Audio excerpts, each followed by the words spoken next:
Good morning or good afternoon, depending on the time zone in which you are. On behalf of my colleagues and co-coordinators, Diana Mendez, Pedro Urquijo, Alfredo Pureco, Timothy Lorek, and Antonio Chamorro, I welcome you to the Interinstitutional Global Seminar on Grain Revolution, an academic space supported by the Colegio de México, the Dr. José María Luis Mora Research Institute, and the Environmental Geography Research Center of the National Autonomous University of Mexico. It's a pleasure to have your presence today in the 7th session in which we are going to discuss the Green Revolution in India and Southeast Asia. Well, first, I must announce a change in the original program, since Deputy Shetty, the moderator, won't be with us today because COVID. And well, we hope she's getting better now. So to moderate this session, we have invited again Professor Carlos Mondragón, who led the last session of this seminar, and to whom we are very thankful for having us with us today. Well, Carlos Mondragón has a PhD in social anthropology from the University of Cambridge, and he's currently a full-time professor at the Center for Asia and African Studies at el Colegio de México. Professor Mondragón, I give you the floor. Please go ahead with the session. Thank you very much, Netza.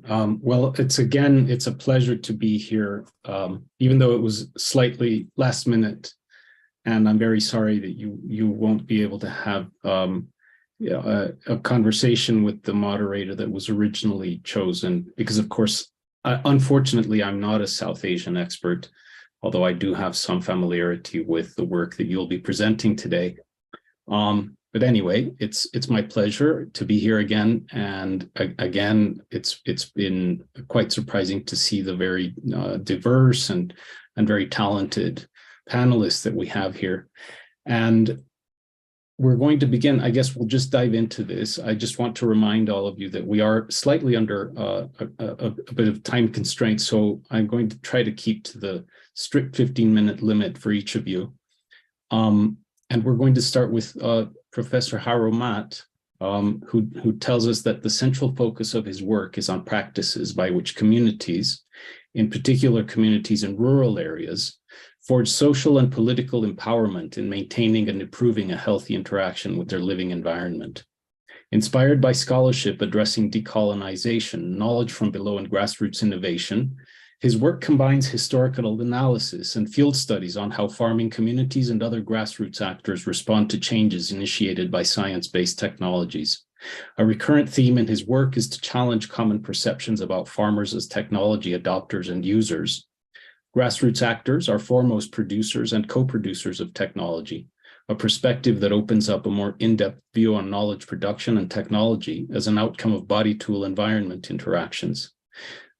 Haro Matt's earlier work focused on farmer seed selection and rice cultivation practices in 4 West African countries and the introduction of the system of rice intensification in India. His ongoing research projects cover rice farming of maroon communities in Suriname, soil fertility management in northern Ghana, and community responses to challenges at the intersection of health, food, and environment induced by climate change.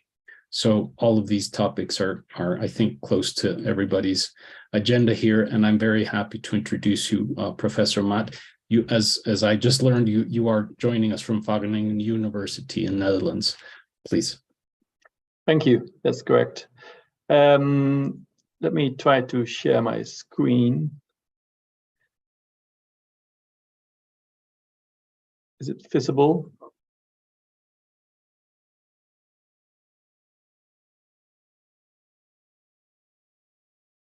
We're good. I think you can also do the full screen. We can see your presentation. Just if you want to go, yeah, there you go. Okay, thanks very much. So once again, thanks for the organizers for inviting me. What I will do in the coming 15 minutes is giving a hopefully in-time overview of some of the history of the Green Revolution, and in particular on colonial Indonesia. That is part of research I've done earlier for my PhD. It's combined with a little of my later research on Southeast Asia. And one of the main arguments I will try to make is that there's arguably a continuation or a technological trajectory between colonial attempts to improve rice cultivation and what has later become the Green Revolution, investments in rice in Southeast Asia and other places, and again, I'm focusing on rice there. So these are roughly the main points I will cover, yeah, let's waste no time in just listing them and just continue with the first point. So when we go back to the beginning of the 20th century, one of the things that was happening in a very rapid pace in colonial Indonesia was the emergence of a plantation sector. And the plantation sector, of course, was not entirely new, but it did receive a lot of impetus from a number of things. One was, for example, the abolition of slavery, which made the American plantations less beneficial, and especially the Dutch had some plantations in Suriname, and they quickly reduced in importance, in economic importance. Another effect of the abolition of slavery was that there was an overall labor shortage.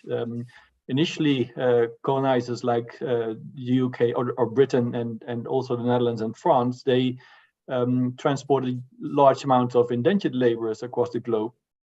But increasingly, what they did was increasing the plantation sectors in Asia. So in other words, bringing the economic activity to where the workers are, or to where most workers are. On Java, this had an overall effect on population growth, and also in some other plantation areas. Sumatra was a major island where the huge plantation belt emerged from the late 19th century. And these people, of course, had to eat. For the same reason, these people, when they were distracted or when they were sort of invited to or convinced to work for the plantations, that also implied that there was a sort of labor movement from the island of Java to other places. And that is indeed what we see in Sumatra. Now, one of the other elements that is particular from Javanese agriculture is that the food season or the growing season is typically divided between the wet or monsoon period and the drier period. And the wet season is characterized by rice cultivation, and the other part of the year there were other crops, including some cash crops. Already colonial administrators and agronomists, they realized that yields were overall low, and that implied that there were risk of food shortage. And that is indeed what happened throughout different periods up until, well, basically the beginning of the 20th century. There were some famines still in places that they all considered, of course, an issue to work on. But clearly the point is that these dynamics were a result of a changing economy, a changing agrarian or agricultural economy, and there with a huge change in the where the people were, what they did, and what kind of agricultural crops they were growing. The colonial research investment in rice improvement on Java contained a number of things. The most important one, or in terms of effect on rice cultivation, was the improvement of irrigation infrastructure. On Java, this investment in irrigation infrastructure had a double purpose, because many of the areas where rice was grown was also very suitable for sugarcane, one of the major cash crops on Java. So investments in irrigation infrastructure typically served both plantation holders and rice farmers. Yeah, there were other interactions on the same rice and sugar kind of combination in terms of labor availability and also things like, for example, fertilizer applications. This was the effect on rice was that because of labor shortage or because of a growing demand for food due to different, different population dynamics, the Dutch realized that they needed to do double cropping, and that was only possible when the irrigation infrastructure improved, but also when the current rice varieties on Java were replaced, because on Java it's a particular situation in Southeast Asia. Farmers were growing what is now called tropical japonicas, and the older words for it were bulu, which is a local word, or javanica, which is a more international word. So that's a subspecies of the Rhesus sativa family or species, and it had many favorable characteristics for the farmers, but it also had some unfavorable characteristics, and two of them were the relatively long growing season and the low response to fertilizer. So the Dutch breeders started to work on this, and by introducing many indica varieties to Java that they were testing and were sending around or distributing to farmers, there was a quite rapid shift in use of indica varieties on Java. Rice breeders also started to work on interspecific crosses between Japonica and indicas, and that happened mostly in the 1930s, and that had some effects, as we will see later. So now moving to Sumatra, where rice was a very different crop. What happened there was that the inflow of migrant laborers, similar to Java, created an increasing demand on food. But rice was grown on Sumatra, but the kind of rice or the amount of rice grown on Sumatra was overall not enough or not favored by the colonial administrators and plantation owners. So what they did was importing large amounts of rice from Java and other places. One of the reasons was that there was a sort of general understanding that the kind of rice grown on Sumatra, which was upland rice, wasn't at all suited for either production improvement or serious commercialization.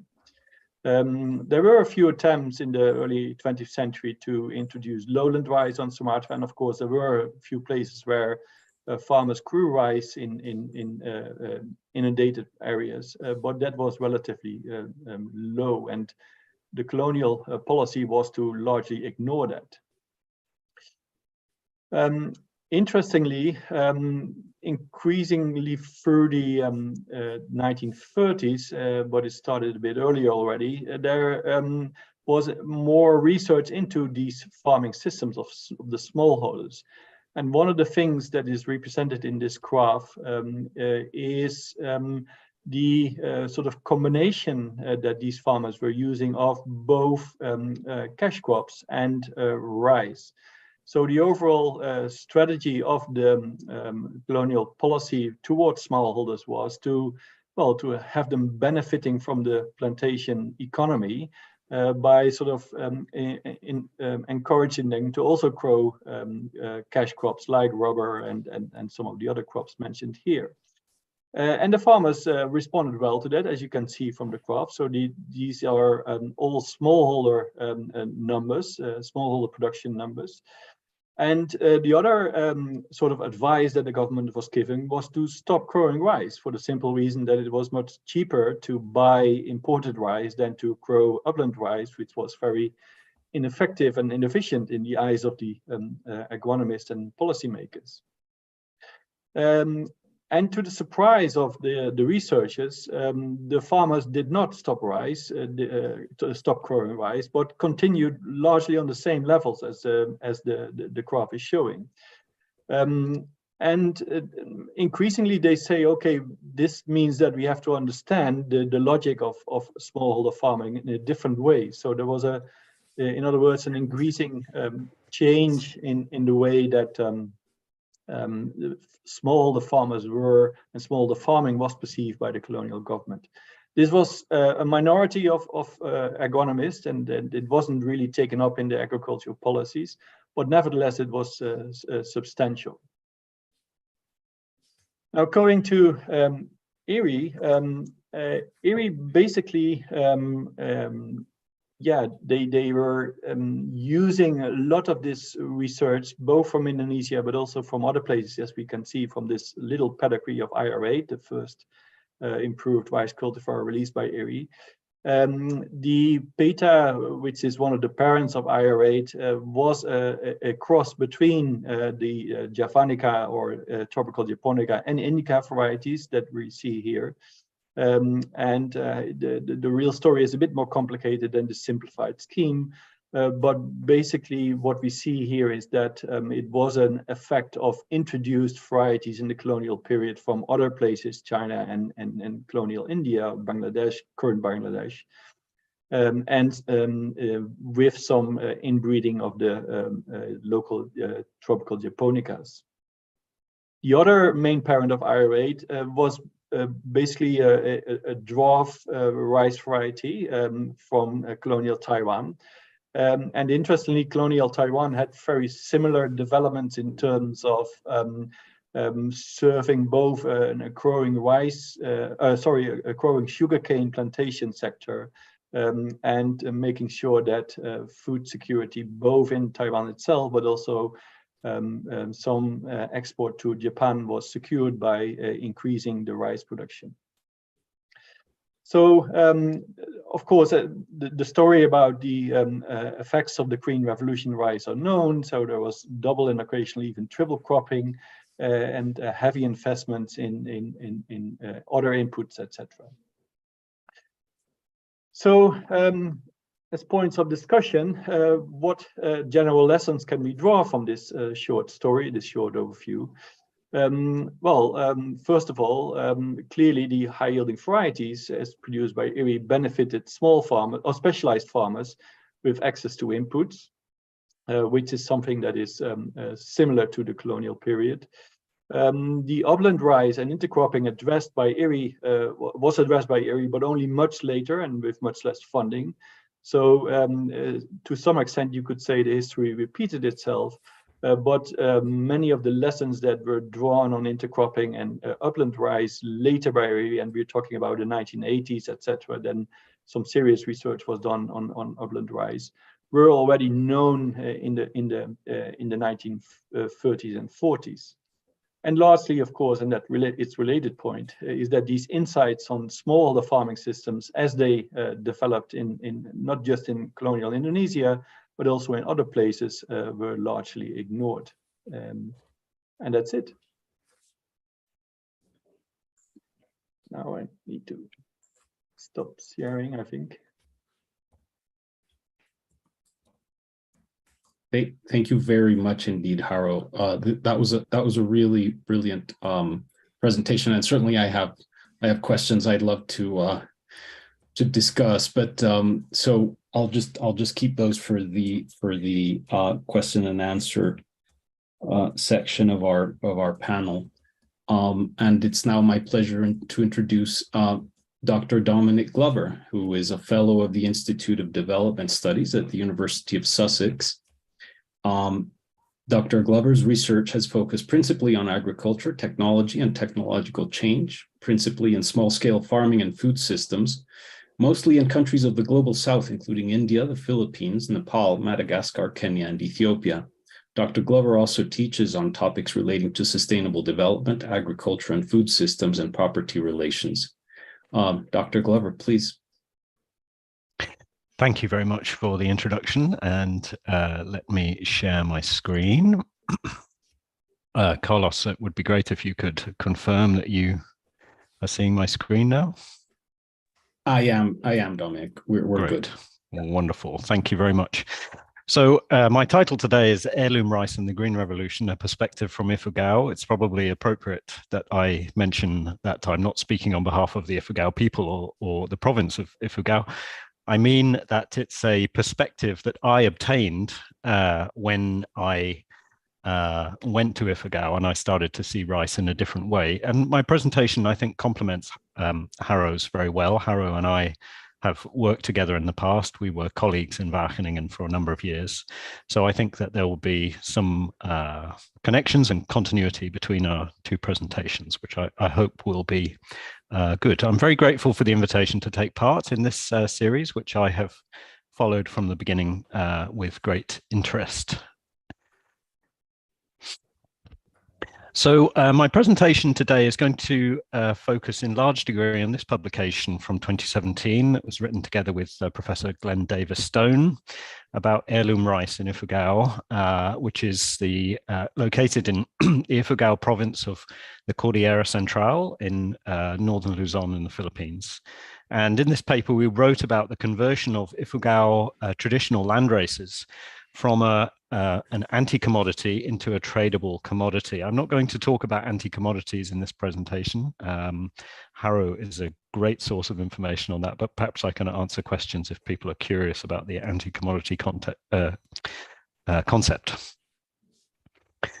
So before I talk about that work in Ifugao in the Philippines, it's appropriate that I back up a little bit and provide some background information relating to my own journey to study rice cultivation in the Philippines. And along the way, I'll also refer to some other publications of mine. So this slide refers to a project on which I collaborated together with Harro and other colleagues connected to Wageningen University a few years ago now. And we were studying the system of rice intensification and its spread in India. And this slide illustrates various different locations where we were working. And it's to give a context of the understanding of rice cultivation that I had in those days. I know that some of you tuning into today's seminar will have some familiarity with cultivation systems in India. Mostly, these were low-lying, and our locations were mainly rain-fed, but some irrigated. So they included Tamil Nadu and Puducherry, Telangana, Odisha, Tripura, Bihar, and up in the mountains in Uttarakhand. And there were multiple studies, multiple locations, multiple collaborators. And it was a really interesting project. And through the course of doing this work, and I, as a postdoc on the project, I had the privilege of visiting all of these locations and one or two others as well. For example, Bihar, which is not marked on the map. And I started to feel like I had acquired some working practical knowledge of rice cultivation. And we were studying the system of rice intensification. And I wonder how many people listening today are familiar with SRI. Assuming that not everybody is familiar, let me emphasize some key claims that have been made about SRI. And they're specifically positioning SRI in opposition to the Green Revolution. So one of the key claims is that you can dramatically improve production and productivity just by changing rice cultivation practices. That's to say, establishing your crop in the field, your methods of weed control, your methods of water management. You don't need to rely on modern varieties. You don't need to rely on heavy doses of external inputs. And SRI was often characterized as a bottom-up innovation that was based on farmers' knowledge and based on traditional practices. And it's the story that was told was that this was a methodology that had been discovered or invented with the help of some happy accidents in Madagascar in the 1980s and refined during the 1990s. And since then, the story was that it was spreading organically through international and national social networks, and that therefore it was not a top-down imposition through official extension systems as the Green Revolution was said to be. And in these various ways, SRI was said to be overturning the conventional wisdom, that is Green Revolution style rice cultivation. So SRI was explicitly positioned as being a sort of anti-Green Revolution or an opposite to the Green Revolution. But in fact, some of these claims were exaggerated. And if you look at the work of Henri de Laulagnier, who was the guy who was supposedly had discovered or invented SRI in Madagascar in the 1980s, you saw that he had, in fact, drawn on a number of different sources. He was trained as an agronomist. He had done his homework as best he could from a rather disadvantaged position disconnected from international scientific networks. But he drew on a number of handbooks, manuals, guidelines, some of which came from the International Rice Research Institute. This handbook that's shown on the slide here is a manual for the of improved rice cultivation for the use of rural advisors that was published in Antananarivo in Madagascar in 1961, which is the same year that Henri de Laulanière arrived in the island. And in this manual, we found some descriptions of recommended intensive but low external input rice cultivation that were recommended by the official extension services in Madagascar at that time. So the story of SRI as being very distinct and very separate from the Green Revolution is something of an artificial construct, which is not to say that it has no substance and no value. But digging a bit deeper into these historical connections, and we dug around and found all sorts of connections going back to the early 20th century and to the colonial agricultural research and extension systems. We found examples of scientific publications from the colonial networks of the British Empire, the Dutch Empire, the French Empire, and the dots represent some of the locations where observations, experimentation, recommendations were discussed from different parts of the world, including various locations around India and what was then colonial India, but is now Myanmar, also Sri Lanka, and the other locations that you can see on the map.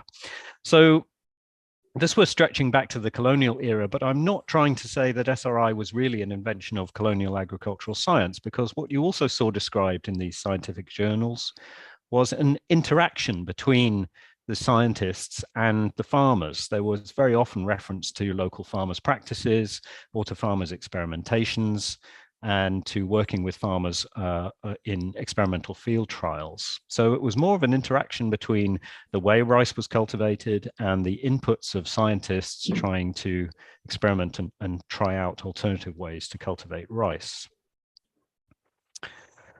So through this work, Haro and our other colleagues and I came up with we started to form a picture in our heads that positioned the Green Revolution as a distinct and completed historical episode. And our sort of working hypothesis, I suppose you could say, was that SRI as a kind of agroecological low external input methodology that was coming back into vogue, was attracting more attention in the 1990s and 2000s, was a sort of revival or a revisitation of some of the pre-Green Revolution, not only pre-Green Revolution traditional methods, but also pre-Green Revolution scientific methods and scientific experimentation, which instead of focusing on plant breeding and on external inputs of chemicals and fertilizers and crop protection chemicals, had focused much more on cultivation techniques and practices, techniques of crop establishment, weed control, water management, and so on. And so it started to put the Green Revolution into its historical perspective as a sort of completed historical episode. So subsequent to that work, I continued to study rice, but for the first time in my life, I had the great pleasure and privilege of going to the Philippines, and I was working with Glenn Stone, and we visited two different locations. I'm going to talk about rice cultivation in the mountains here. And what was interesting about this for me, as a social scientist, having spent a lot of time in India, visiting various different corners, seeing a lot of SRI cultivation, as I mentioned earlier, I had started to feel like I knew a little bit about rice cultivation, at least in theory, not in practice. But when I visited this landscape and the cultivation practices of rice in the mountains, I realized that this was a very distinct thing, even though the rice that was cultivated there was clearly related to the rice that I had seen cultivated in India. The practices and all of the surrounding institutions, the geographical context, the social practices, the farming practices were all very different. And I learned through exposure to the work of Francesca Bray, for example, to think of this as a cropscape. In other words, thinking in a quite a detailed way about the interaction between the crop and the way that it's cultivated, the people who cultivate it, and the institutions around that. So it was very different from the lowland rice cultivation that I had seen in places like Tamil Nadu, largely irrigated, but also in rain-fed areas of Telangana, Odisha, Tripura, Bihar, and even different from the upland rice that I had seen in Uttarakhand. And of course, the institutional and government setting, the setting of the way rice research is done in the Philippines was a little bit different from the way it's done in India, and so on. So I started to see that rice cultivation was a particular system and not a kind of generic system.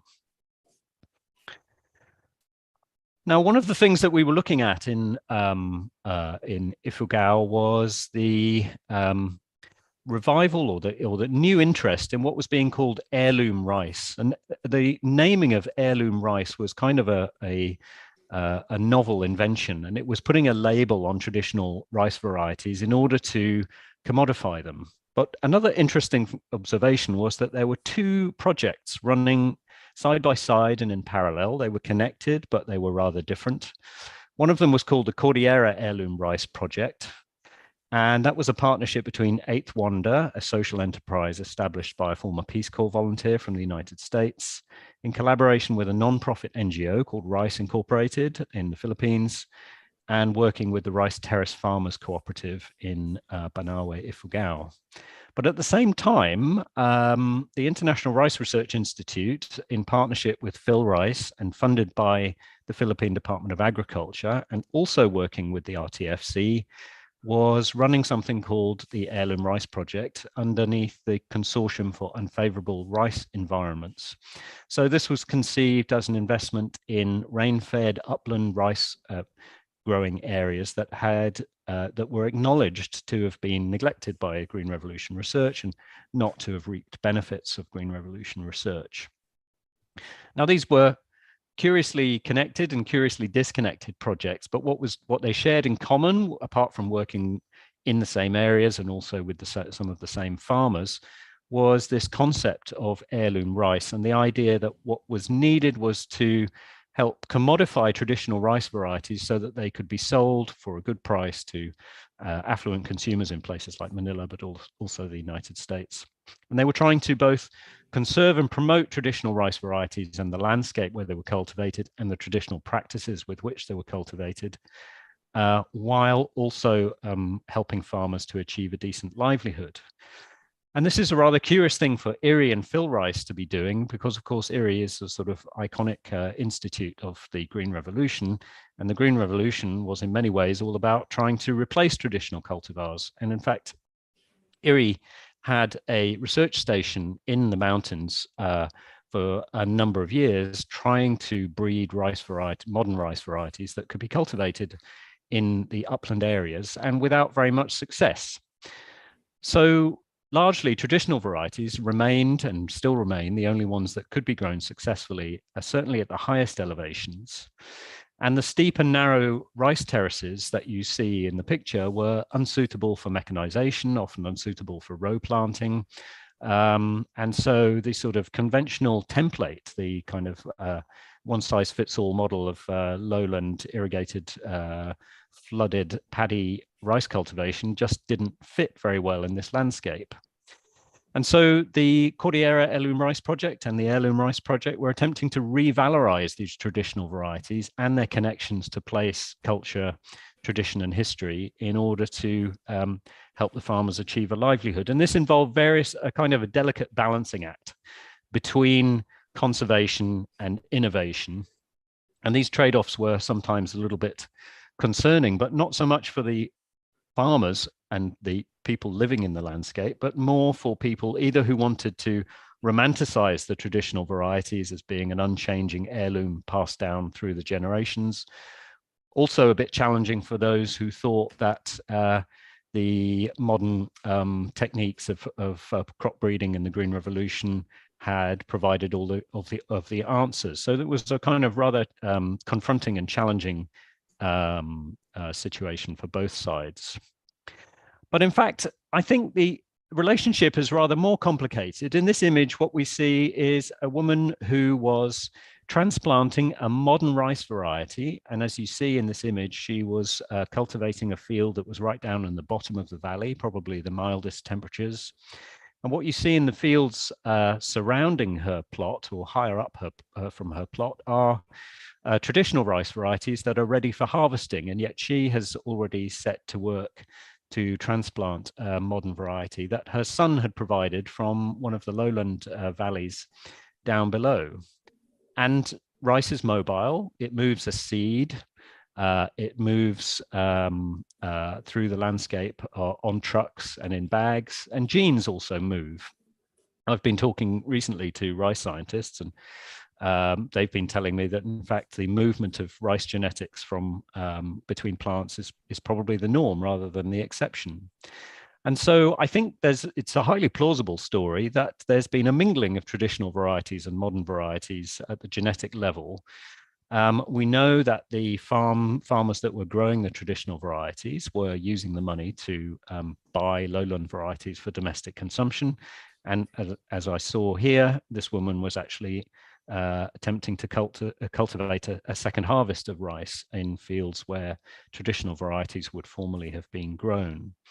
So again, from my experience in Wageningen, some of Harrow's and my colleagues worked in West Africa and had found a really interesting case of rice genetics mingling in the fields of West African rice farmers, which had actually created an interspecific cross between African and Asian rice varieties that was unsuspected by scientists because they were skeptical that it existed and hadn't been out to look for it. So we know that there's a precedent for this mingling and mixing.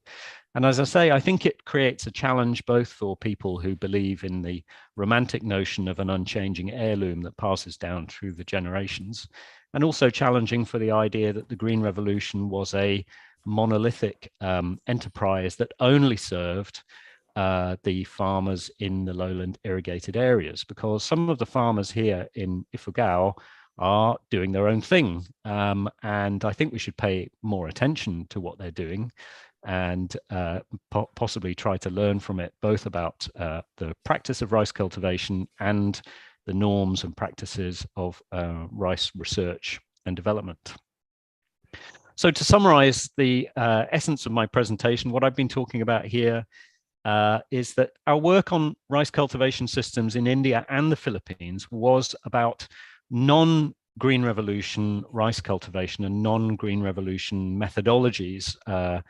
But these stories still tell us a lot about the Green Revolution, I think. They help us to locate and situate the Green Revolution historically and geographically and institutionally. And I think they also shed light on the movement and circulation of agronomic knowledge, of tools, of practices, of germplasm, of methods within and between different communities of knowledge and practices, between different locations, between the scientific community and the farming community, through social movements, through farmers groups, and through social entrepreneurs and others. So it becomes a rather more complicated story. And that's the end of my presentation. Thank you. Thanks very much indeed, Dominic, for this. Again, these both, as you very aptly mentioned, both presentations complement each other, and I'm very grateful for your focusing in on specific sites and case studies. It really, again, it raises a lot of questions from where I'm coming. It certainly makes me want to have a conversation regarding the co-production of knowledge and the nature of knowledge practices across the spectrum of food production systems in Asia and Africa. But again, I'm going to have to hold myself back and carry on, because we're okay for time, but we're still, we must carry on. So thank you very much, Dominic. And now it is my pleasure to introduce Richa Kumar. Professor Kumar is Associate Professor of Sociology and Policy Studies at the Indian Institute of Technology in Delhi. in the Department of Humanities and Social Sciences, and holds a position as associate faculty at the School of Public Policy, as well at the Indian Institute of Technology in Delhi. Dr. Kumar's research and teaching interests are in the sociology of agriculture, food and nutrition, science and technology studies, and rural and agrarian policy. She is a co-author of the State of Rural and Agrarian India Report 2020, and her current research is on the impact of monoculture farming on farm systems, the environment, and human health. Her book, Rethinking Revolutions, Soya Bean, Chopals, and the Changing Countryside in Central India, was published by Oxford University Press in 2016. She's a recipient of the inaugural Elizabeth Adisesha Memorial Award in 2019, the New India Fellowship in 2010, and is a member of the Network of Rural and Agrarian Studies. She completed her PhD from the Science, Technology, and Society program at MIT in Cambridge, USA. Dr. Kumar, please. Thank you so much, Professor Carlos, for the very kind introduction, and to Professor Nedza for inviting me here to speak before all of you. I'll also share my screen, and I hope you all can hear me. Yeah, we're good. We can see your screen. Okay, great. I just tried to put it on slideshow. Does that work? Yep, it's good. All right. So I'm going to shift gears a little bit, and I have sort of provocatively titled my presentation, What We Lost Because of the Green Revolution. And as you can see from the picture here, and in fact, this comes from a website that some co-authors and myself, collaborators who've been working on the linkages between food, diets, nutrition, and the Green Revolution have put together at this website, foodcultures.org. My talk today is going to talk about the nutritional implications of the Green Revolution and what it has done ultimately for our food cultures, for our diets, and for our health. So in the first part of the talk, I'll share a few findings from research that I conducted with these colleagues of mine in Uttar Pradesh, a state in northern India, in the region of Awadh. And I'll talk about the shifts in dietary diversity that have taken place and the implications for both farm landscapes as well as for food consumption. I'll then shift to a bit of a national level understanding of the discourse around famine and the Green Revolution and its linkages to, again, food and diets and food security in particular. And I'll end by talking about the implication of industrialized agriculture, which is what I would like to situate the Green Revolution within, and its implications for us as quote unquote modern consumers. So I end with trying to draw us into a story which leads us to standardized foods and compromised consumers. So let me begin briefly by just sharing this particular graph, which tells us the 4 most important carbohydrate foods that have been consumed by people in this particular region where we did our study. We did a 4-season diet survey to understand current diet. So that's why you have the 4 different lines for each different season. We also supplemented this with 26 focus group discussions with over 150 respondents. We did over 100 interviews across various kinds of informants, including government officials, traders, processors, farmers, elderly informants, to try to understand historical diets and how they've changed over time. And of course, we consulted a great deal of data and records, but I'm going to only share a select few findings focusing specifically on how diets have changed. So current diets are this, where you can see it's wheat, rice, biscuits, rusk, which is again made from highly polished wheat, and then potatoes. What you have in the middle, bajra and barley, jaw, were in fact the predominant grains that were consumed in this region in the 1960s and the 70s and almost until the 1980s, because this region was transformed through Green Revolution practices much later than the heartlands of Punjab, Haryana, Western UP, Tamil Nadu, elsewhere. And concomitantly, what you can also see, what we find in our survey is protein consumption is very, very low. So at least for 3 of our rounds, about 50% of the households have not consumed protein on all the 3 days that we surveyed them. So we went every alternate day, 3 times in a week, to speak to people to understand what they've eaten in the last 24 hours. The December round, we had some extra households consuming protein because our survey fell on a particular day where a specific pulse item was to be consumed as part of a festival and ritualistic activities, and which is why more number of households had consumed protein during that particular week. These 2 data points are important because they show that current diets are very carbohydrate heavy, and what the kind of wheat and rice that people are consuming is very highly polished. And protein consumption is low. But if you contrast this with what we found historically, so now what you're seeing here is what exactly was the cropping diversity in the 1970s, and you can see there was a whole variety of pulses, so a whole variety of cereals, including several millets. There were several varieties of rice and wheat by themselves, in the sense that, it wasn't just a single variety of wheat. Many different varieties were grown. So many different pulses that you see, so many different kinds of oil seeds, and these were all linked to food cultures of that particular time. In fact, the particular region where we did our research in Uttar Pradesh, people used to eat urad ki dal with urad ki roti, which is basically, urad is a pulse, and so black gram. And people would make that into flat bread, but also consume that as a lentil liquid. So this place was known as the home of dals, or pulses, and pulses were in fact sent from this particular region across North India.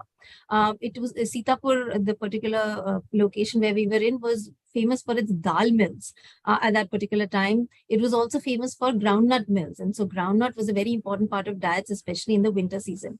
And of course, as you can see, that in the current scenario, there are very few crops that are in fact grown. If we link this to reduction in diet diversity, this is again coming from our survey data, what you find is the number of varieties of cereals and pulses have come down. The number of varieties of oil seeds that are consumed has come down.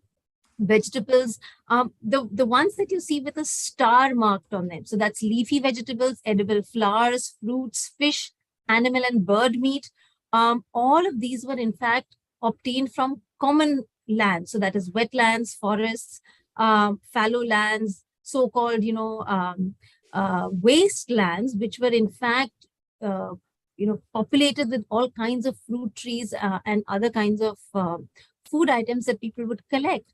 And what our findings show is that these diets were not restricted to marginal caste groups or underprivileged caste groups that is typically understood. So historically, the understanding of uncultivated foods is that this was either tribal populations who were forest dependent, or marginal caste groups who were sort of scavenging off the land. What we have found, and if you go back to that website, foodcultures.org, we have video documented men, women from across the caste and class spectrum talking about consuming uncultivated foods from all of these different kinds of lands to supplement the whole variety of foods that they were consuming from cultivated fields.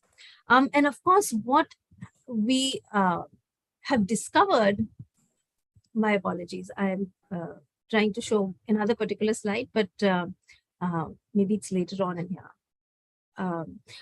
So I'll just summarize it for you. What we've really discovered is that the primary driver for this transformation was a shift, and this is also been discussed earlier in the seminar series, in terms of the Green Revolution being understood not simply as seeds, which is a very narrow conception of what it was, but as an entire package, not only in terms of seeds and input subsidies that were given, but also a set of guaranteed purchase of farmers' outputs. That was a very important part of getting farmers to shift to growing specific varieties of rice, wheat, and in India, sugarcane.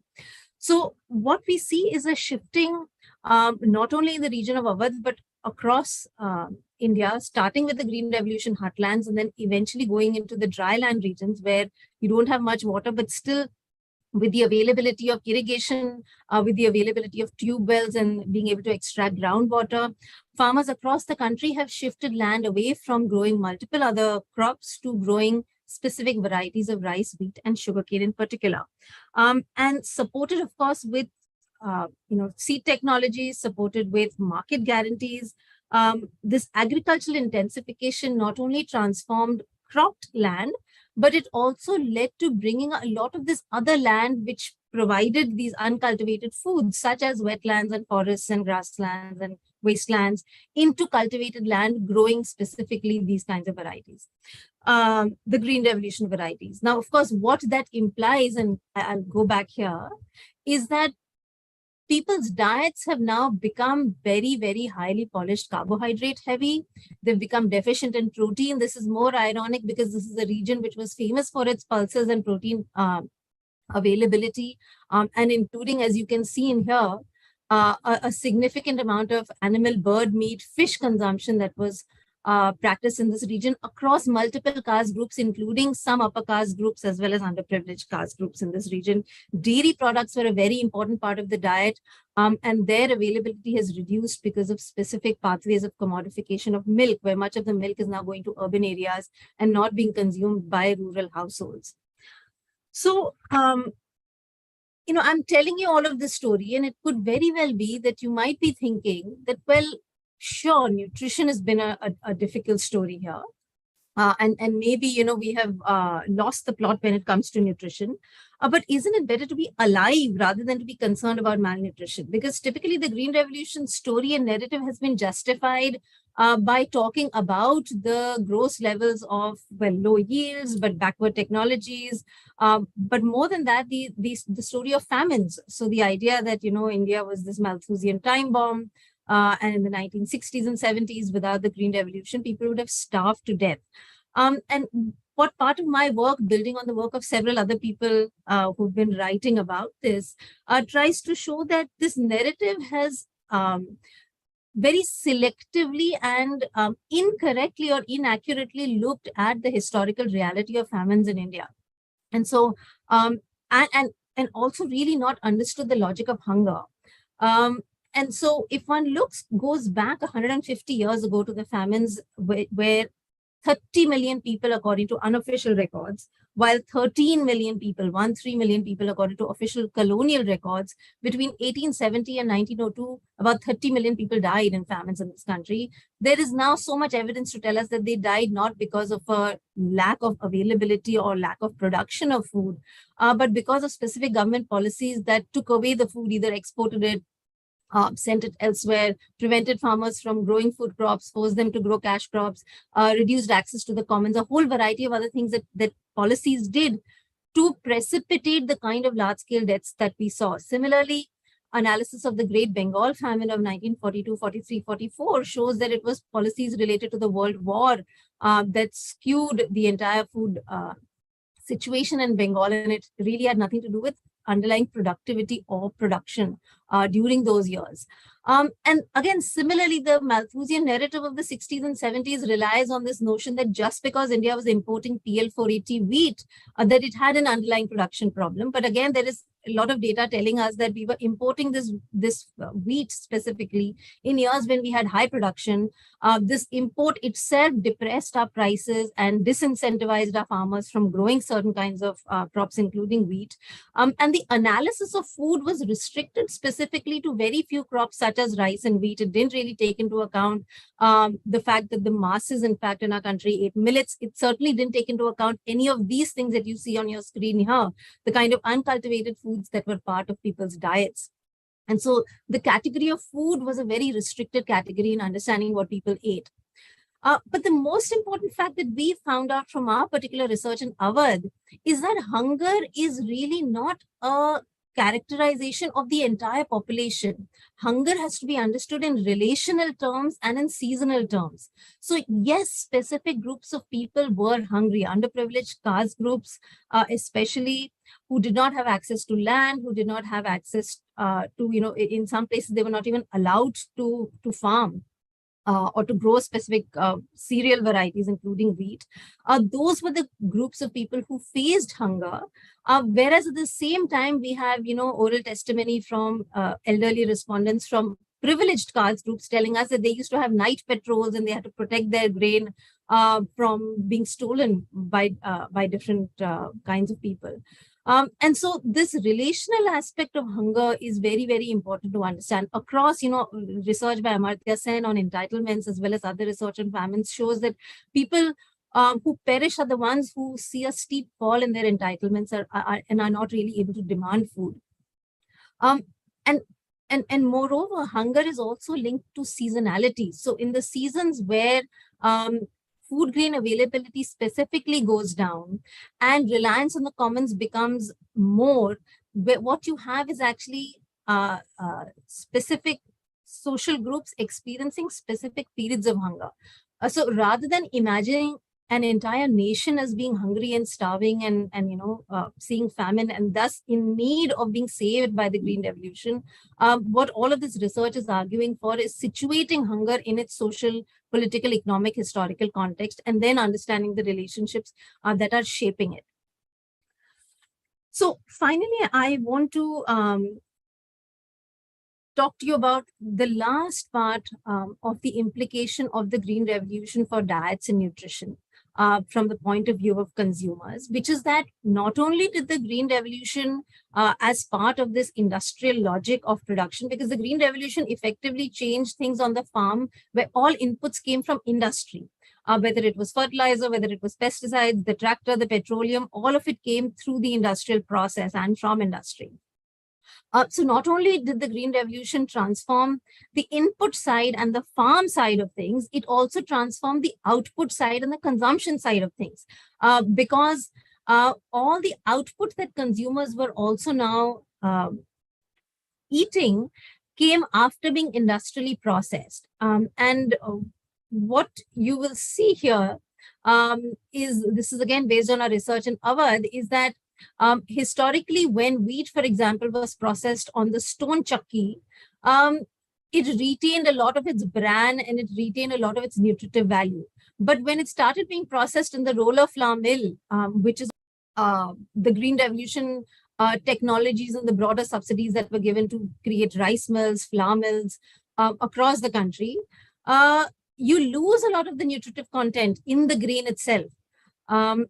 Similarly, if one looks at a similar story of sugar and sugarcane, because sugar has been another commodity that has been subsidized and that has got guaranteed purchases at a minimum support price by the government, the shift from good or jaggery to white sugar again led to a steep decline in the nutritive value of the sweetness that we were consuming. So whereas historically people were consuming a lot of these other micronutrients, it is now pure white sugar that is linked, of course, as we can see, to various kinds of, sort of the double burden of malnutrition that we are now struggling with, where 1 out of 5 people in India, as per the NFHS 2019-20, are undernourished, but 1 out of 4 people are now either overweight or obese.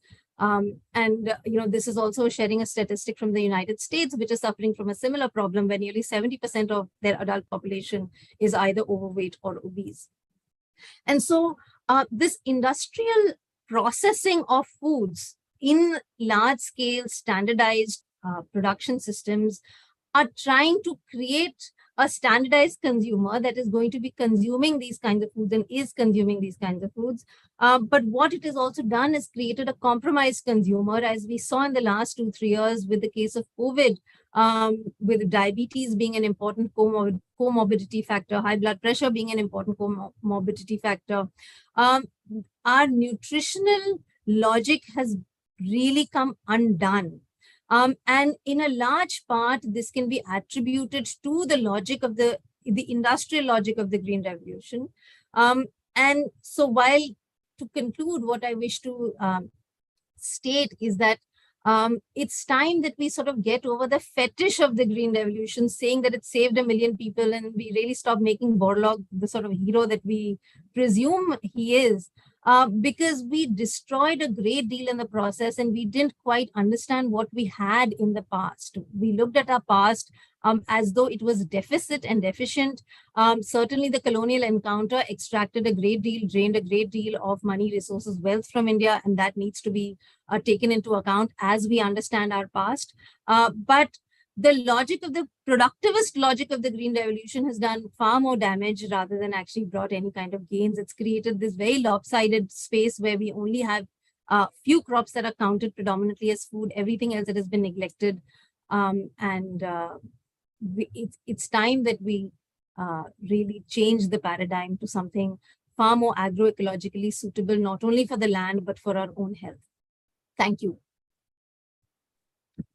Thank you very much, Dr. Kumar. That was a very important, I think, contribution to this panel, so that we can get a broader spread of issues and problematizations. I think what we can say is that the three presentations thus far have offered very important reminders of the need to historicize some of the processes and issues that we're talking about.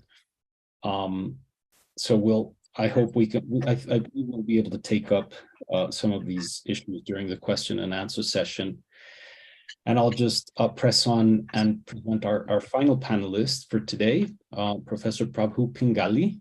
And I'm very sorry if I'm mispronouncing names here. So I beg your pardon if I have mispronounced any names. Professor Pingali is professor in the Charles H. Dyson School of Applied Economics and Management at Cornell University, with joint appointments in the Division of Nutritional Sciences and the Department of Global Development.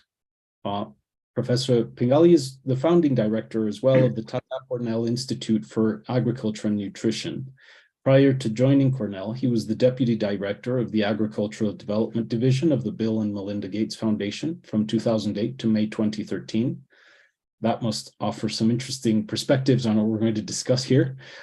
He was director of the UN Food and Agriculture Organization's Agriculture and Development Economics Division from 2002 to 2007. In addition, he worked with the CGIAR for 15 years, from 87 to 2002, first with IRRI in the Philippines, and then with CIMIT in Mexico. He is currently the chair of the board of ICR-ISAT. Dr. Pingali is a fellow of the American Association for the Advancement of Science, a member of the U.S. National Academy of Sciences, and a fellow of the American Agricultural Economics Association. Dr. Pingali has written 14 books and over 200 refereed journal articles and book chapters, and we are delighted to have you here. So without more ado, Dr. Pingali, please. Thank you, Carlos. It's great to be here. It's a great pleasure to be part of this panel. Let me first share my screen. And can you see that? We can, yeah. Great. So I've been wondering whether I've been put on the wrong panel, because I come with strong credentials from the CGIAR and from the other groups that have strongly supported modern agricultural research, technology change, dissemination of technologies. And my perspective is quite different, I guess, from all the other speakers, although there are lots of points made by the others that I subscribe to and my work subscribes to. What I want to do today is take a big picture view of what happened during the Green Revolution, take a historical perspective of it. I've been studying the Green Revolution for 40 years now, and much of what I'm going to talk about are things that I've written about. My paper in PNAS in 2012 summarizes a lot of what I'm going to say today.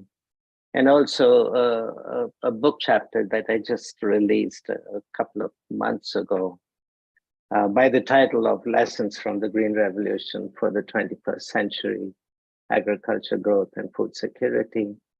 Also provides information on, more information on what I'm going to talk about. I think it's important as we look at the Green Revolution that much of what we are talking about, we're looking at with hindsight. And hindsight is always more knowledgeable. Hindsight is always more rational.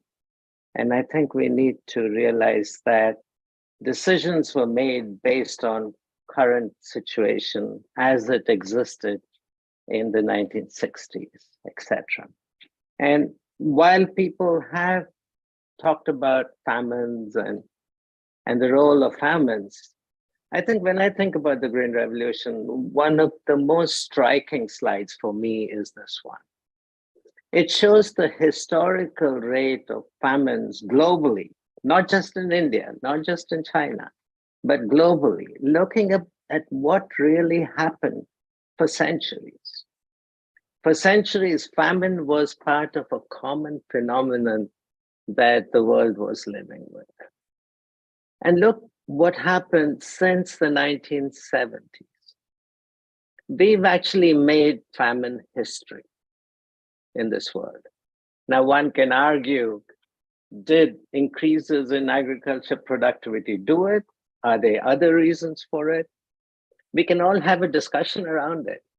But in the end, there are several contributing factors. And increasing food supplies, increasing food security is a really important part of that. And I think as we talk about all the ills of the Green Revolution, it's still important for us to recognize the Green Revolution did make a big change in access to food, in availability of food and affordability of food, and therefore contributed enormously to making famines history. How did that happen? It happened primarily through increases in productivity growth. It happened through increases in yield. And you'll see that over the last several centuries, over the last 6, 7 decades, overall agricultural output, cereal crop output has been growing at 3% per annum. A phenomenal growth rate that's taken place. And that's brought food prices down, that's increased availability of food, etc. And the countries that were seen as the most desperate countries in the 1950s, 1960s, countries like China, Indonesia, India, etc., are countries that have seen the most rapid growth. China has seen its yields increase by 5 times. India and South Asia have seen their yields go up by 3 times. Yes, there's differences interregionally, etc. But overall, there's been significant growth. And all of that has come through increasing yields and increasing total factor productivity. That has improved overall efficiency of production, more output per units of inputs. And that's something that's, the data is there, the data is clear on that. When we think about the Green Revolution, I think this slide is really an important one. If we had the technology that we had in the 1960s, and we tried to feed the population today, we would need over 2.2, 2.3 billion hectares of land. Today, we are feeding the same population, the population we've got today, with the same area, almost the same area that was cultivated in the 1960s. Just a bit over 500 million hectares.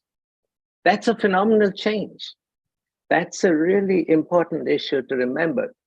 Imagine if we did not have that productivity growth, imagine the deforestation that would have taken place. Imagine the biodiversity loss that would have taken place. Imagine the big changes in overall agroecosystems and ecosystems that would have taken place. I think that's an important point to remember. Also, there's a lot of discussion about who benefited from the Green Revolution. And the data, again, that's been looked at over time, over countries, shows that, yes, large farmers benefited, but so did small farmers. In China, much of the Green Revolution benefits came to farmers with 1/10 of a hectare. In India, average farm sizes in Punjab, Haryana, etc., were under 2 hectares. These were small farmers that were benefiting from the Green Revolution, that saw productivity growth and that saw income growth. And with that, there's been a massive rural transformation that took place across Asia. And that triggered overall economic growth, what we call structural transformation in economics, which started with agriculture. Much of the emerging economies today started with improvements in their agriculture productivity. And then that productivity kickstarted overall economic growth. Another slide, which I think is really important. In 1970, would any of us sitting here have even imagined that India and China would be among the top global economies by 2020? That would have been totally unimaginable. But today you have China as the second largest economy and India coming in at number 5, and both rising. This change is due to many, many factors. But the start for these countries was increasing agriculture productivity growth that then kickstarted overall economic growth. There's been mention of Erie, there's been mention of Summit, the CGIAR, etc. I've actually, my early part of my career was spending 9 years in the Philippines at Erie and another 6 years in Mexico at Summit. And I know what these centers have done. But one of the things that led to the Green Revolution was that it was completely a public sector revolution, unlike today, which much of the agriculture research is privatized. But in the 60s, 70s, 80s, 90s, even now, when the CGIAR, investments in agriculture research are done as public sector investments, as public good investments, and accessible openly to every country. And the networks that have been created to disseminate this knowledge have been enormous. And these networks cover all of the countries in Asia, Africa, Latin America, etc. And through these networks, technology, seeds, knowledge, etc., are transmitted for free without any property rights. And within countries, there's been a lot of investments in creating opportunities for adapting these technologies at the ground level. So using models such as the US land grant system, which have been very widely used in India, in the Philippines, etc., where many of the agriculture universities followed similar models as in the US land grant system. And they became ways in which you can adapt technologies to local conditions. I think that was a really important part of technology dissemination. But did the Green Revolution work everywhere? No, it didn't. And there are many reasons for it. There are reasons why the Green Revolution was successful in some countries and some places and not in others. And for this, I think of this as the 4 I's of the Green Revolution. The 4 I's of the Green Revolution are innovations. You need the innovative technologies. You need the infrastructure investments, irrigation, power, roads, etc. You need institutional reforms, land rights, access to credit, access to extension services, etc. And you need incentives for increasing productivities. You need market incentives, price policies, and quite often input subsidies that were provided. procurement policies, for government safety net programs, etc. So it's these four eyes working together that resulted in successful adoption of modern technologies and increases in productivity. That happened not everywhere, but it happened under very distinct conditions. I think it's not accidental that the Green Revolution took place in the most densely populated areas and with very good market infrastructure. These were the areas where land scarcity was high. These were the areas where the demand for land-saving technologies was high. And that's where the Green Revolution happened. It did not happen in many, many, many places, but it happened in places where the incentives were right, where the returns to that investment was high. It happened in favorable environments, irrigated environments, as was mentioned earlier. These are the areas where the Green Revolution took off because that's where the returns were high. It did not happen in rain-fed areas. It did not happen in upland areas. It happened for the big three staples because that's where the research was. The research was in rice, wheat, and maize. There was no research on cassava. There was no research on millets. There was no research on pulses. But where the research was, that resulted in improved varieties, we saw that take off. Today, you're seeing a renaissance in a way with massive investments in millet research, sorghum research, cassava research, etc., which then has implications for future productivity for many of the other areas that were left behind. But in the 60s and 70s, these three crops were the ones that transformed much of the systems. The Green Revolution happened where national research systems were strong, as I mentioned, and where there was a political economy imperative, where much of the investments in the Green Revolution were made in order to be able to provide food for urban populations, the growing urban populations. And that drive to meet the needs of urban poor and urban consumers actually brought government policy to strongly support productivity growth in rural areas across Asia and across Latin America. Of course, I'll be the first to say there were limits to Green Revolution-led growth. The four eyes is what, as I mentioned earlier. Without the four eyes, you would not see it. The Green Revolution worked for very few crops and very distinct production environments, as I mentioned. Orphan crops such as millet, sorghum, cassava did not have the research backlog, and therefore you didn't see the benefits. And of course, there were serious unintended consequences that undermine many of the gains of the Green Revolution.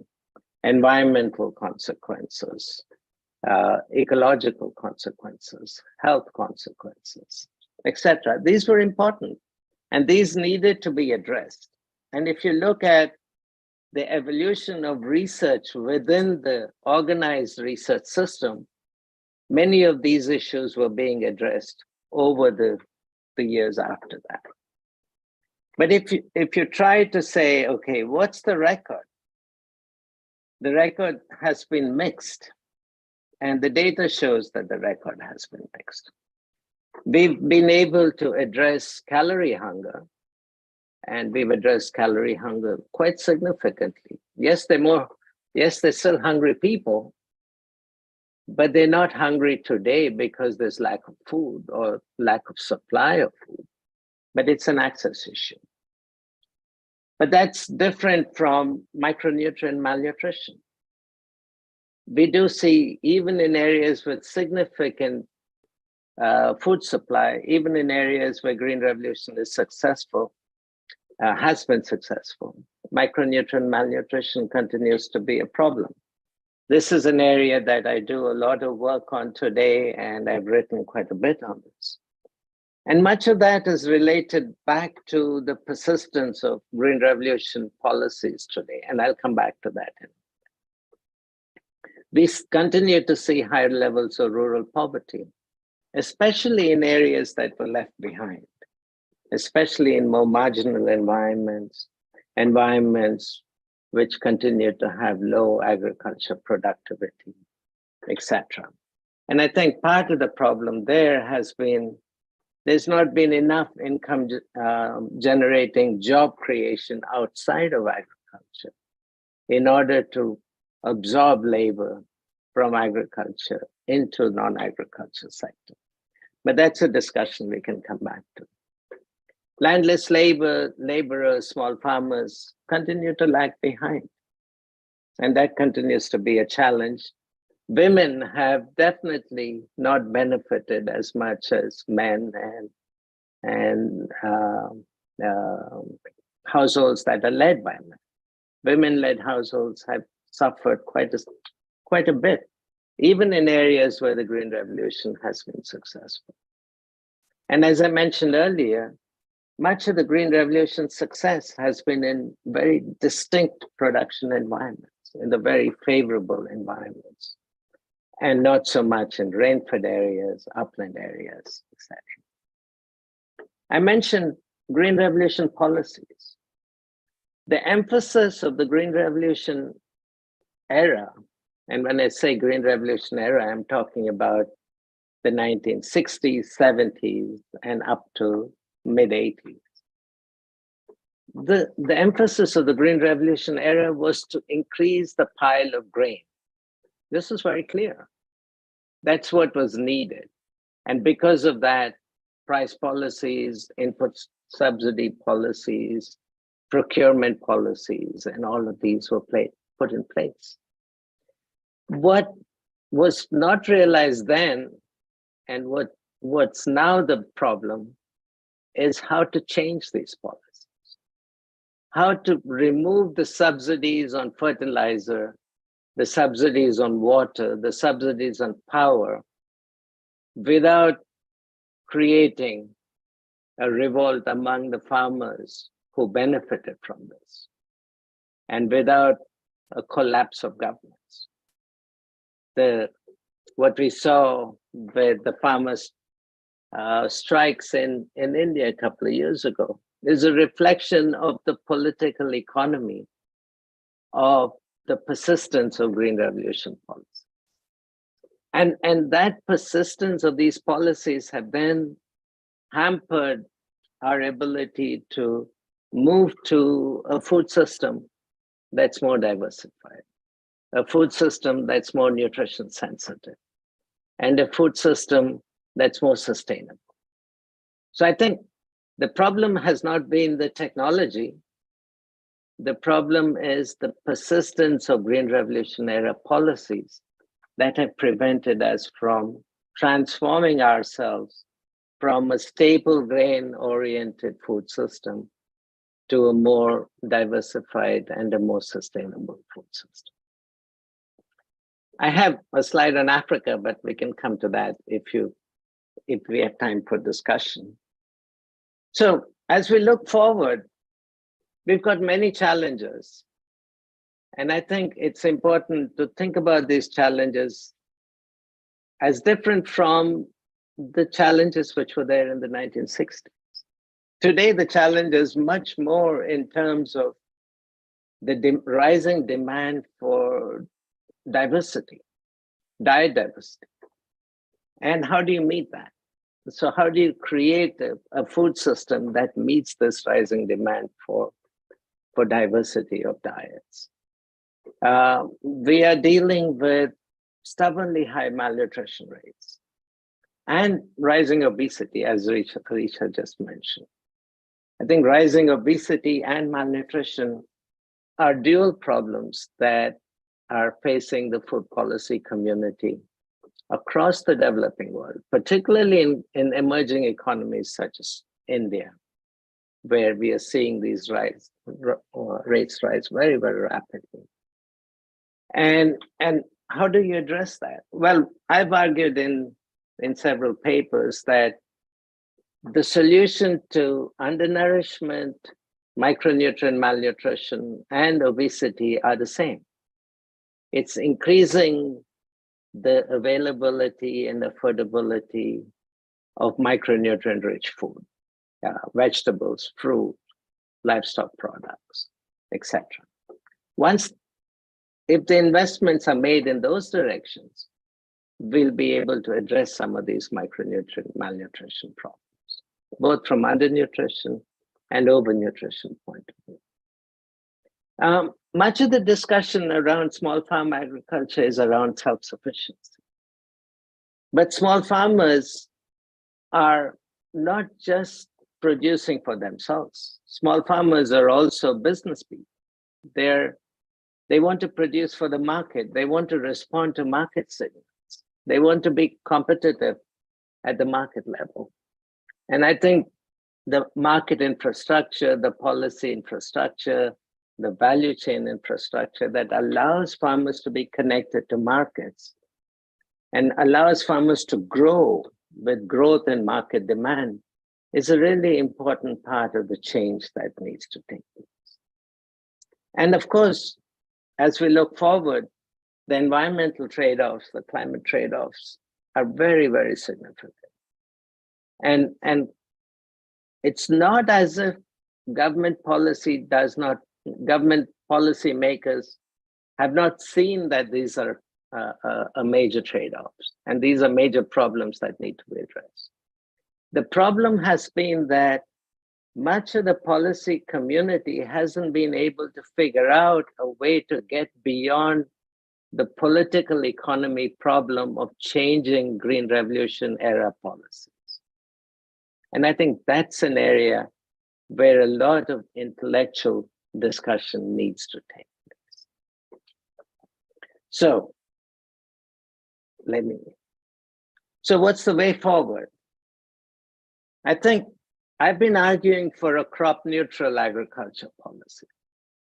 An agriculture policy that's not just focused on increasing the pile of grain for a small number of crops, but to create a policy that's neutral, that allows farmers to respond to market signals, and that allows for enhancing the diversity of the food basket.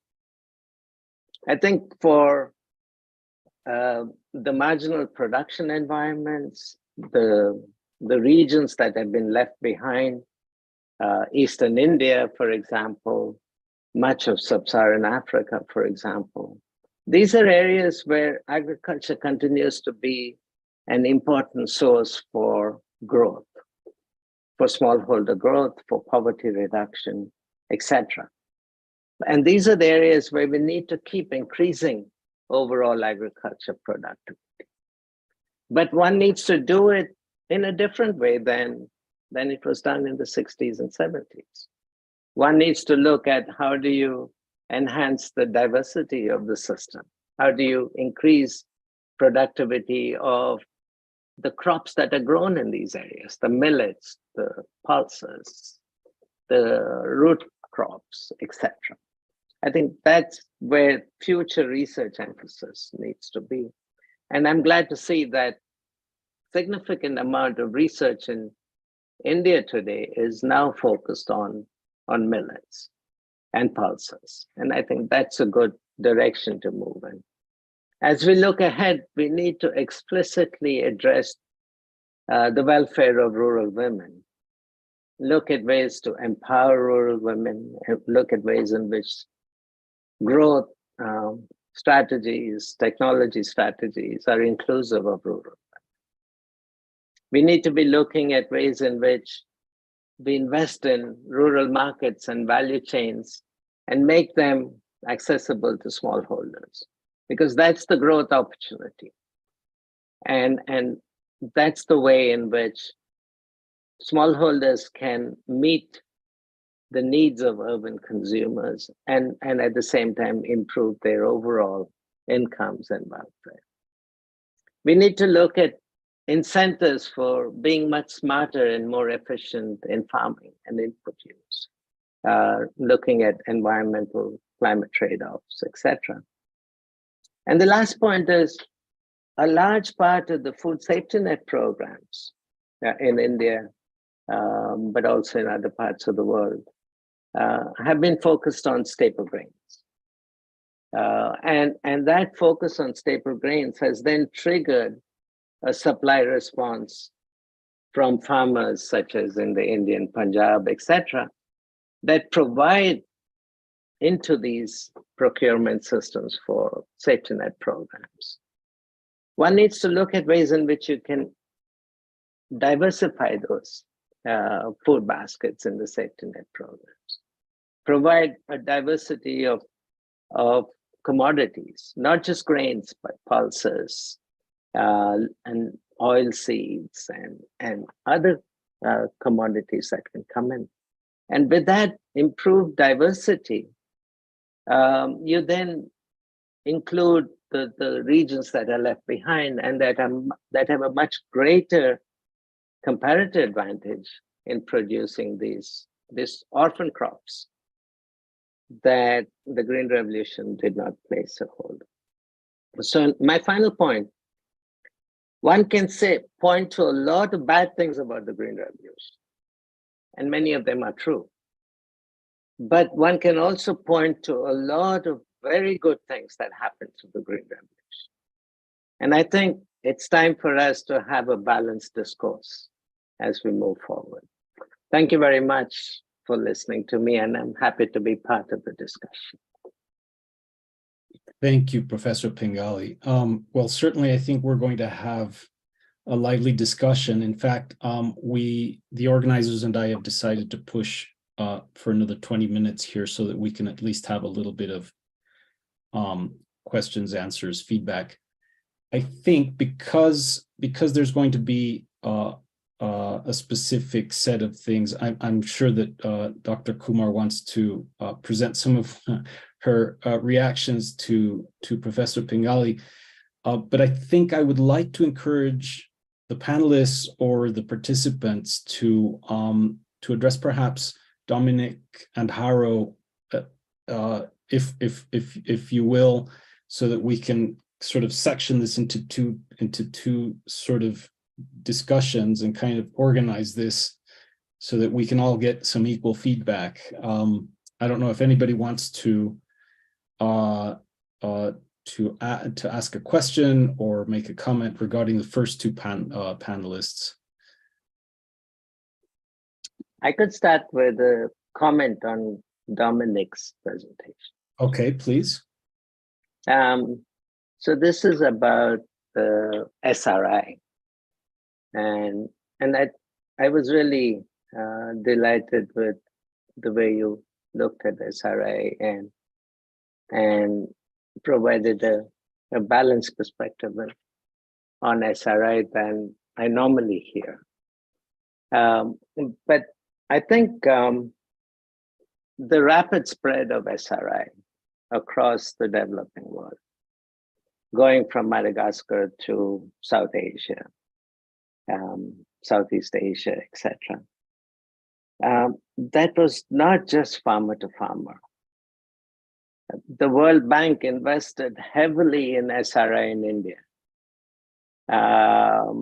Cornell University was very heavily involved in promoting SRI in many parts of the developing world, in South Asia and in Africa, etc. And I think that part of the organized institutional way in which SRI was promoted needs to be recognized. But the other issue about SRI is if you go to SRI practicing farmers in India, which I've seen several times, many of them are using the same modern varieties that are used by non-SRI farmers. So the narrative that SRI is an alternative to the Green Revolution is not a real narrative, and you brought that up directly. It's a green revolution plus a cropping system change, land management, crop management change that took place. Because the variety was the same variety. At least that's been the case when you look at SRA in India. Thank you very much, Professor Dominic. Thank you, Professor Pingali. It's a pleasure to be on the seminar with you, and I've very much enjoyed your presentation. Yeah, you know, SRI is a really fascinating subject, which I've probably spent too much of my career thinking about. But I think, you know, what's interesting about you quite rightly said that SRI spread partly because it was pushed very energetically. And that Cornell University was one of the, or the Cornell International Institute for Food, Agriculture and Development, under the leadership of Norman Uphoff, and with and then subsequently as the what they call SRI Rice, the sort of global secretariat for the SRI community. They've energetically pushed it, but it was also Norman himself was one of the people and has continued to be one of the people who has promoted the view that SRI spreads because it's a sort of spontaneous organic movement, that the farmers love it, and therefore they see it, they believe it, and they take it up. So I quite agree with you that it's rather an artificial narrative that says SRI spreads just organically, but it's part of this narrative which positions SRI as being in opposition to the Green Revolution, which I think is it's, you know, it has a grain of truth on which a whole kind of castle has been built, which I think exaggerates the true picture. And the other point that you made about SRI farmers in practice using modern varieties, I totally agree with you. One of the parts of the my impression is it's fallen away, but back in the 1990s, again, Norman's writing was emphasizing that you don't need to use modern varieties, that you can get the same excellent results in terms of production and productivity, the huge growth of tillers and large panicles, and multiplying the number of panicles, multiplying the amount of grain, even using traditional varieties. And I know from, you know, you get a similar story in the agroecology community and the organic community, that you need breeders to focus on a different type of varieties to suit the different types of cultivation methods. So that goes, whether that's the case or not, goes beyond my expertise, but it's definitely part of the storyline. But in practice, of course, I think a key practical question is whether farmers would actually have the choice. Is the seed system supplying them with a range of different varieties, including, for example, traditional land races or germplasm that's based on traditional land races that has been sort of optimized? And then you get into whole debates about whether the wide adaptation or local niche adaptation is the way to go. So a whole big story about breeding strategies there. But I totally agree with you. And the observation is that generally speaking, yeah, SRI farmers use modern varieties, that's for sure. Thank you, Dominic. Anybody else want to weigh in on this or any other issue to do with Haro and Dominic's presentations? No? Shall I just open this up for, oh, hang, here we go. Right, so Risha, why don't we address what you were, your responses? There is a question for Haro in the Q&A. Oh, sorry. That's right. I'm sorry. I hadn't looked at the Q&A. So so we have three questions here. Amado, no sé si estás por ahí, pero bueno. So what kind of food is in critical condition and at risk for food, I suppose, availability worldwide? Does anybody want to answer that just sort of quickly? No? Is there any specific food that's at risk, I suppose, in terms of production or availability? The same person asks, Amado Eliezer asks, who decides what kind of food the countries of the world should have in the face of a food crisis? Who controls food at the world level? I'm not sure. These questions, if anybody wants to answer this, I think these are sort of broader questions that we could address, but maybe I can just offer a brief response. Yeah. Which is to the first question. It's not necessarily the kinds of foods, but the fact that a lot of our foods are now dependent on very few cultivars or very few varieties, that we have reduced the biodiversity in terms of the kinds of varieties that we are growing. So hardly few varieties of, say, bananas, few varieties of wheat, few varieties of most of the other cereal crops that we are now dependent on. And that's clearly a danger that we need to be thinking about. The response to the second question, I think it's very important for us to bring into conversation the question of trade and colonialism. I mean, linking this response to Professor Pingali's graph on famines, I think, Professor Pingali, you would definitely agree that that graph coincides with the advent of decolonization, and that famines have been political problems rather than, associated with production issues. So the statement that you made that is valid for today, that we don't have a supply problem today, the same statement can be made historically for famines. And there is a ton of evidence telling us about each of these historical famines, including the 1960s in India, in terms of the droughts of 1965 and the issue in Bihar in 1966, which were, of course, fulfilled by further importation of PL480 wheat rather than, any kind of Green Revolution bounty, which, wasn't even available at that time. So I think the political aspect of famines needs to be understood. And similarly, if one looks at world trade and hunger, food availability in many countries in the world, including in Africa, it's linked to food prices, which are linked to various kinds of speculative factors globally. I mean, the 2008 world crisis was a time when food prices spiked and we saw hunger increase globally. COVID was another time when we saw similar kinds of aberrations, the Ukraine-Russia war. And so these global factors, the way they ultimately shape commodity markets globally, influences those countries who are predominantly food importers. And so one needs to understand trade, one needs to understand import-export, one needs to understand colonial legacies that have shaped the kinds of import, export, and food cropping policies that many countries have, to really understand how risk is understood and defined for different populations around the world. Thank you, Risha. Do you want me to respond to that? Or? Please, if you. People can have different opinions on the same topic, and I respect that. One can say, I don't think famines are related to food, and that's okay. Why did the Green Revolution start in India? Okay, if you go back and look at the history, Indira Gandhi decided that she was going to stop PL480 imports. Okay, this is documented history. And she did that knowing that there was an alternative available through the wheat varieties that were available from Mexico. So the Minister of Agriculture from India went to Sumatra in Mexico, spent time there, understood what the wheat varieties were. Then Indian Agriculture Research Institute with Swaminathan tested and adapted them to Indian conditions.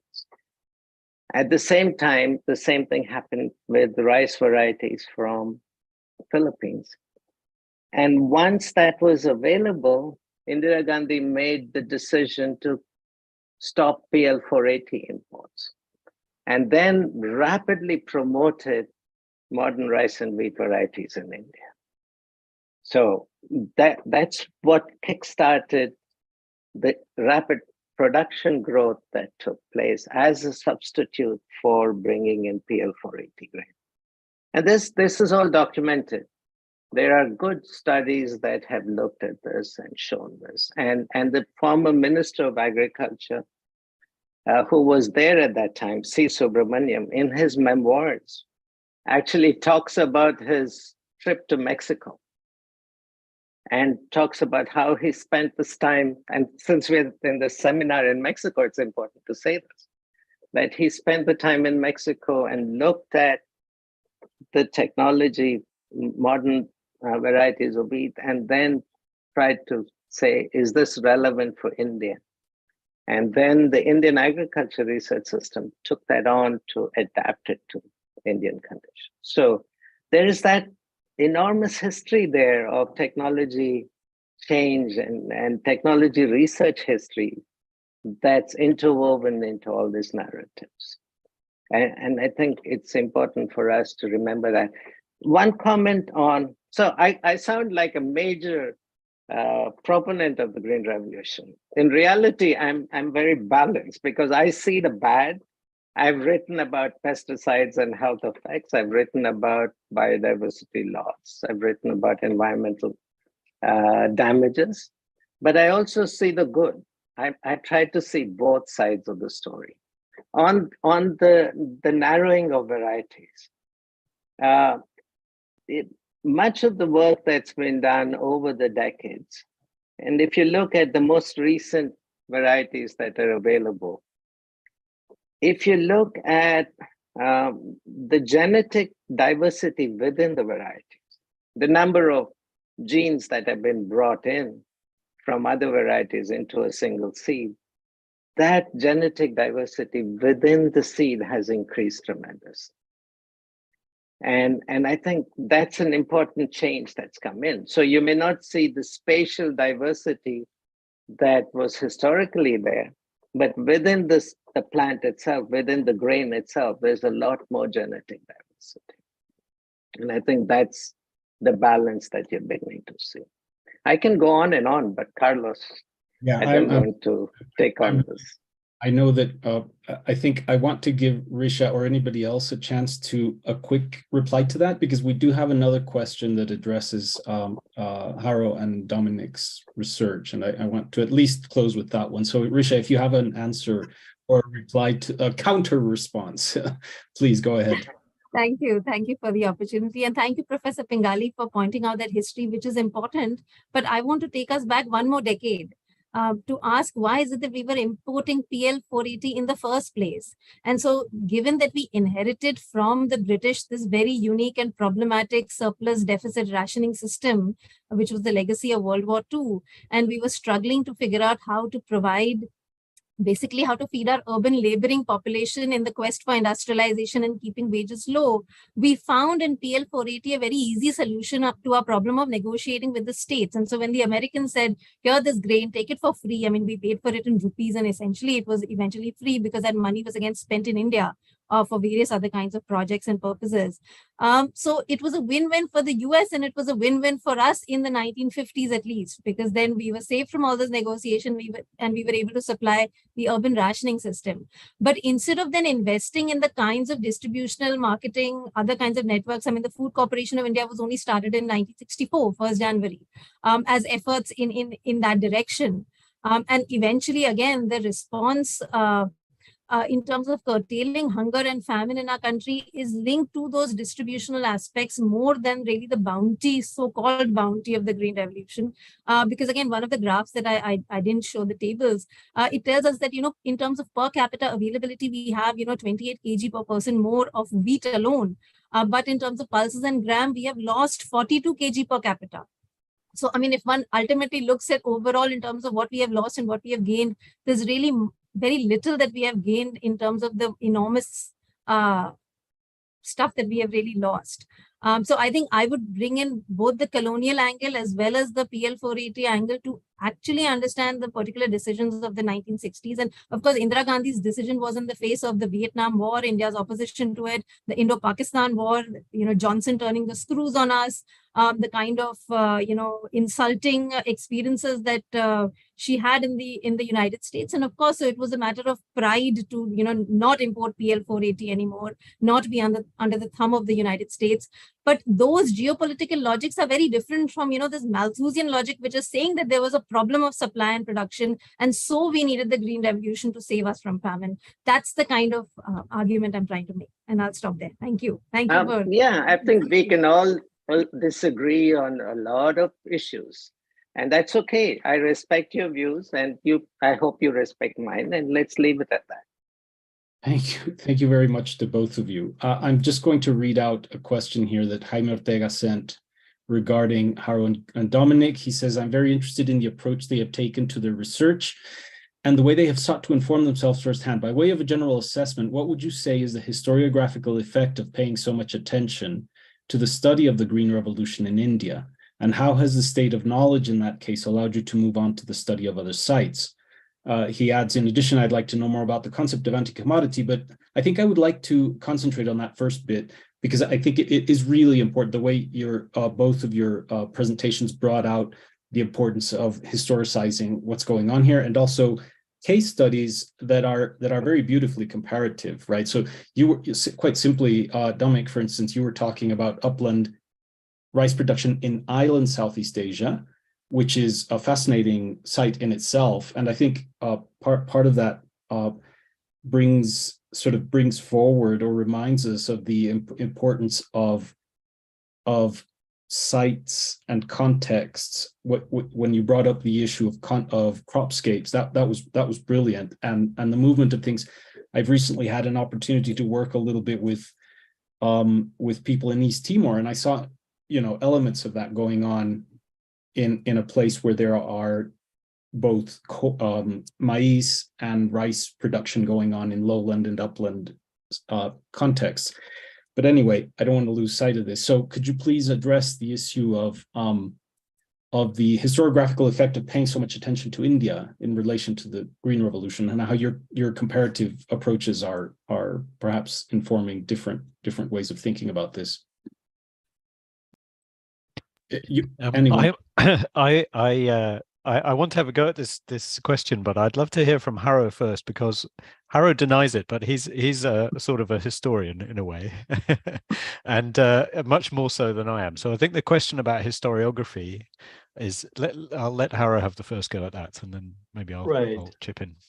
Well, thanks, Dominic. And in a way, I can address both questions in one go in that respect, because it also chimes in, by the way, to the point that Richa was making, which is a very good point, which is that decisions about how you design your food cultures or food system, and therefore your research system, are political decisions to a large extent.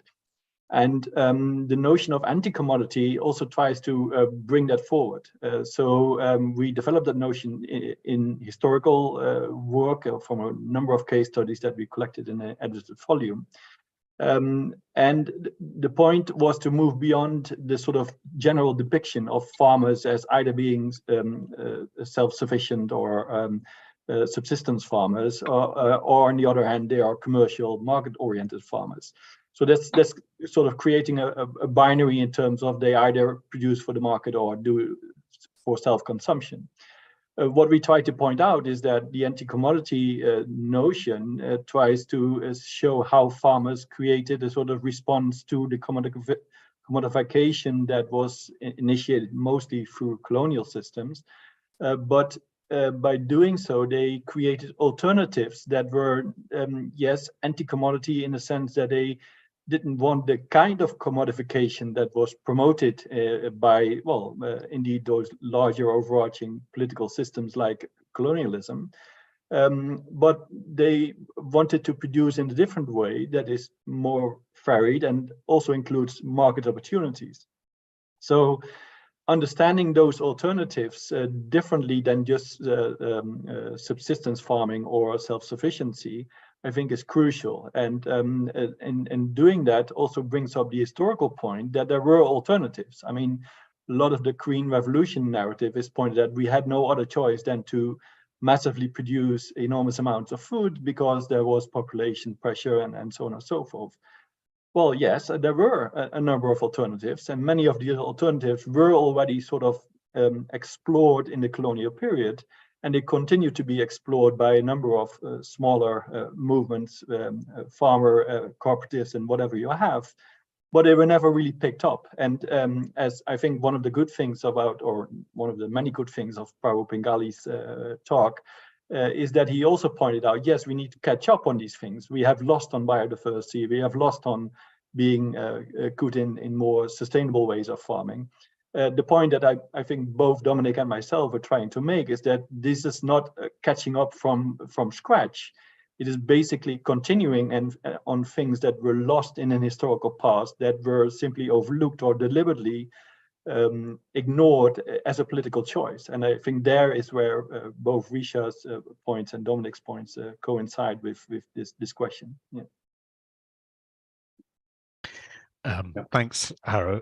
you did a great job for me there. Thank you. I appreciate it.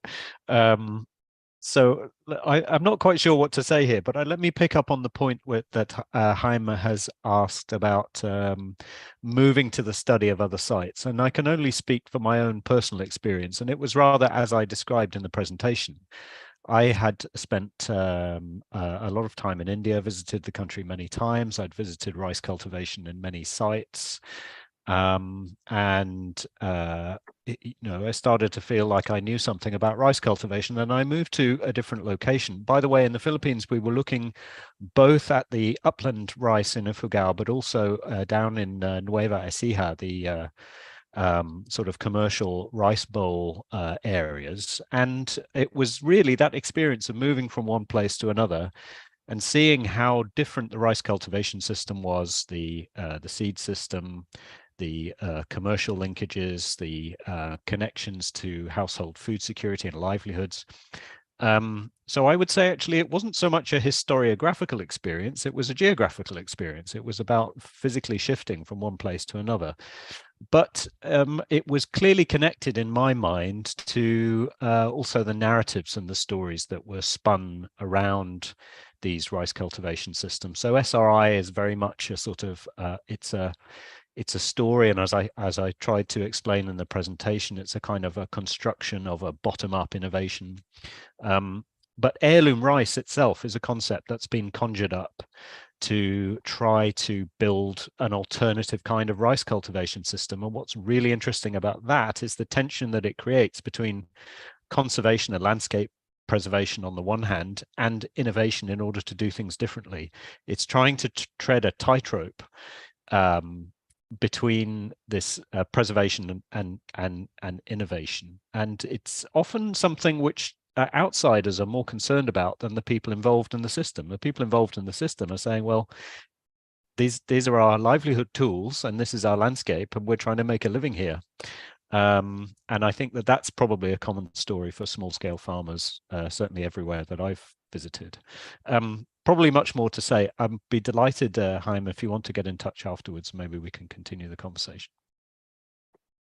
Thank you both very much, Dominic and Harro. There's one final, we really have to close this, but there's one final question. I just want to get this in very quickly. By Sant Ram Antil, he directs his question to Professor Kumar and Pingali. Professors, how do you think the social factors such as peri-urbanism and reduction in land shareholding affect the choices of the crop planted in North India, especially in regions like Haryana and Punjab, especially looking at these social issues against the backdrop of recent farmers' protests? I just beg, just give us a very, very brief reaction to this, if you will, because we're well over our running time already. And otherwise, we can just leave the question there, and perhaps you can address it directly with Sant Ram Antil. I'll leave Professor Kumar to answer that. Okay. Do you want me to repeat it? I can also take this offline, there is interesting set of videos on the farm protests and looking at some of these questions, which I can also share offline with the participant. Okay.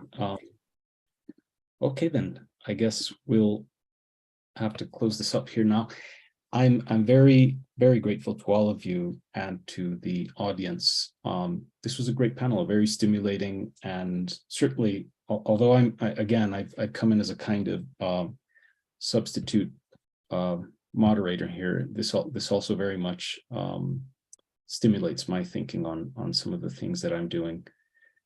I want to thank you all again, and Netza for the Viviana for the opportunity to be here. I guess we'll say goodbye for now. Hopefully we can coincide or meet again in some other contexts. Thank you all very much. Thanks for facilitating. Bye. Well done. Thank you very much, everybody. Thank you very It's a much. pleasure. Bye. It's a pleasure. Thank you so much. Thank you all. Bye-bye. Bye.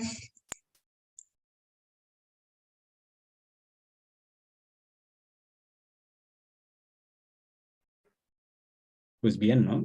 Creo que estuvo bastante. Sí, sí, intenso. Sí. Muchas gracias, Carlos. Muchas Ha sido gracias, muy Carlos. generoso.